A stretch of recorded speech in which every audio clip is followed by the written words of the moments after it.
I was walking down the street the other day and I was wearing a pretty revealing outfit, like the one I'm wearing right now. This guy yelled out at me, "Hey, put on some clothes. Nobody wants to see all that."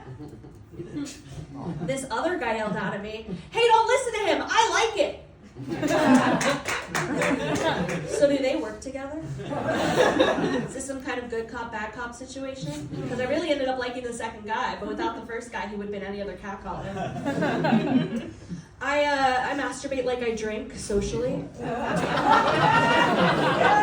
Here it comes.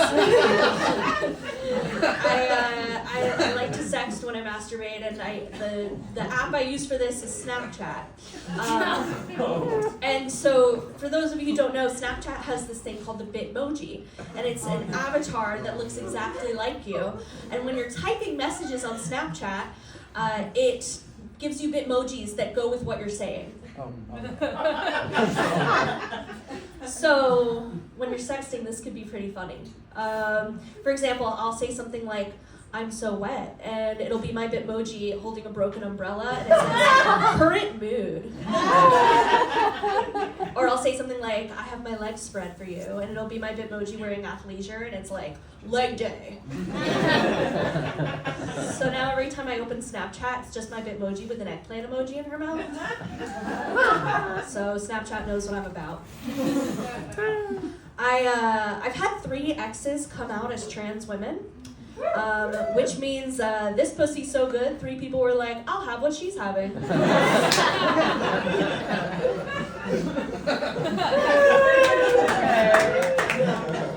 Or this pussy's so bad, 3 people were like, "I can do that better."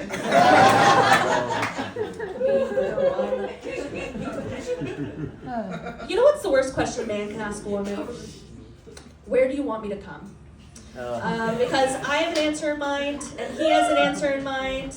They're very different answers. He, for example, would like to come on my face, or on my tits, or on my hotter friend.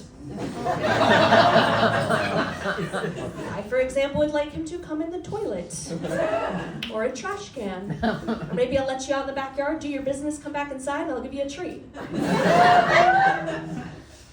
I read this article the other day titled, Harvard-trained psychologist says, using these 7 phrases in your relationship means your relationship's in trouble. I'm in a relationship. I was curious about healthy communication, so I read this article. The first phrase is, "I hate you." So my psychology degree is useless. Second phrase was, "I deserve better." So if you want to feel really good about your relationship, this is the article to read. Right, $72,000 a year down the drain for my psychology degree. Third phrase was, "You're pathetic." I was like, oh no, I use that a lot. It's like in a kinky way, so it's all right. My dad's a pretty weird guy. That's a good segue, right? I don't know, it just makes me think of my dad.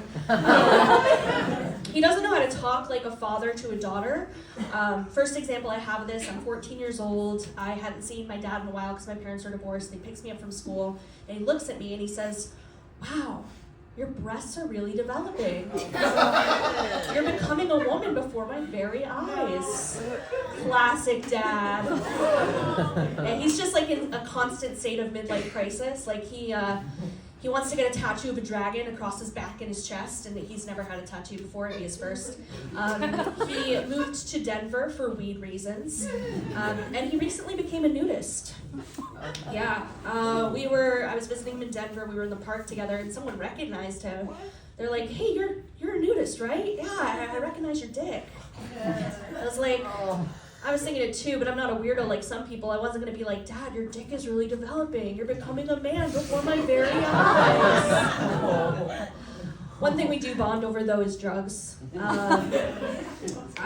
both smoke weed. One thing we do agree on, though, is that we'll never do DMT, because they say it simulates what it's like when you die, and if I ever die, I don't want my last thoughts to be like, "Oh shit, man, this is just like that time I did DMT." All right, thank you guys so much.